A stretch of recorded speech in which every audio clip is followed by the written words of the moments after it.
ESPN and the college football playoff have agreed to an extension as we move into the expanded playoff era of 6 years, $7.8 billion. That is billion with a B, probably a bolded font B. College football overall is just fine. Like there's a lot of conversation, I think, over the course of the last year or so around college football and the transfer portal and NIL and is, conference realignment killing the sport? Like, look at this right here. College football is fine. Okay, now I want us to be clear.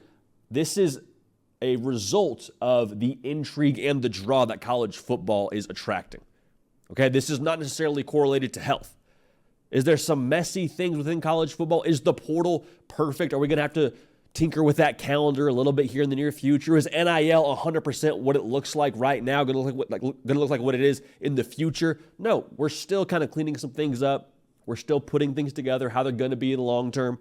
But overall, the table might be a little bit messy in college football, but it's still a penthouse suite. It's still a 5-star meal that we got all over the table and some linen tablecloth. So we're in good shape there. Again, this extension is a byproduct of intrigue. Now, let's not confuse intrigue and money with health of the sport. All right, interest comes from the people that care about the sport. Right? Again, so the money is not about the health of the sport, it's about the intrigue of the sport. And the reason why there's interest is because the fall Saturdays that we currently have a part of this whole thing, the fall Saturdays we enjoy and that we cherish, that we love about college football, that is the core of this whole thing. That's driving the bus. That's driving all of this money that we currently have. All right. So when we talk about extensions and media deals and all that, it's always a little bit funny to me because again, we're not seeing any of that money as college football fans. Like, it's cool to know that the train is still on the tracks and that we're still going full speed ahead. But when it comes to how this actually impacts us as college football fans, the answer is not a whole lot. But I want us to this was a good opportunity for us to kind of circle up together as a college football public and kind of just have a clear conversation about things here.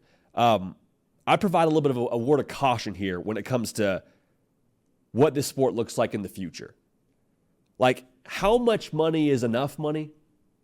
Ever in the history of the sport, how much money is enough money? The answer is never enough money. So my concern is now you see this expanded playoff, you see more money going to it, you see the billions of dollars. Well, I think there's going to be some people that come out of the woodwork and say, well, hey, we expanded the playoff, we made more money. Who's to say we shouldn't expand the playoff a little bit more?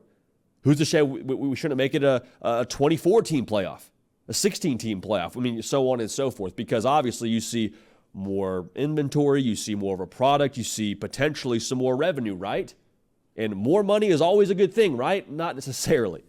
Because the reason why we have this deal in place right now, the reason why you see that number that has a B next to it, the reason why you have that is because of the fact that college football, what makes it special, is still intact, which is, of course, the regular season. The fact that fall Saturdays mean as much as they do to all of us. And the reason why that regular season is so special is what makes the college football playoff overall, I think, have some intrigue and some draw to it, okay? So the college football playoff is standing on the shoulders of the regular season.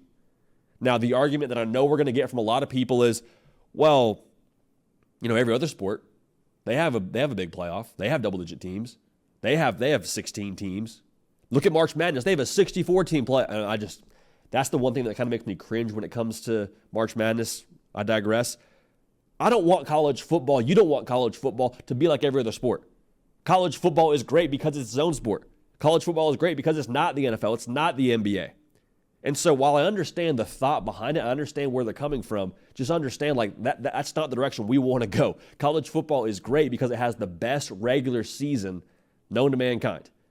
And to take it a step further, there's some folks that are going to come at you and say, well, you're asking for less meaningful football games? You're asking for less big-time playoff games?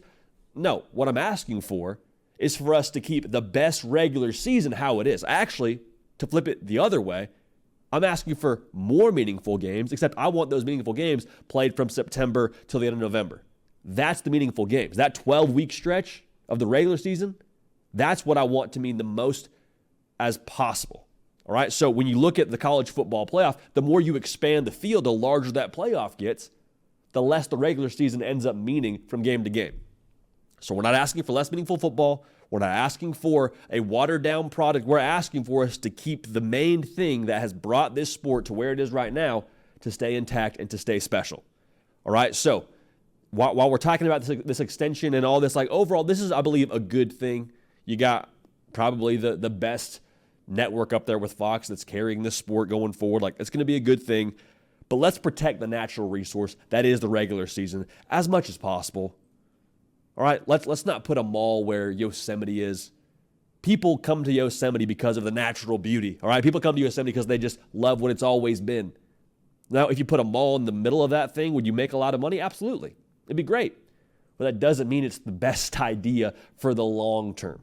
Because the people that really love Yosemite, the people that really love college football, they've shown up there year after year because they love what it is at the core. They love what they've always enjoyed about it. So long term, this is a good thing, but let's not confuse money for health. The money here is coming from the intrigue that the regular season, I believe, has generated here over the course of the last few years. Hey y'all, thanks so much for watching. Subscribe to the channel here to make sure you don't miss an episode of The Hard Count. Also be sure to check out other videos on the On3 YouTube channel.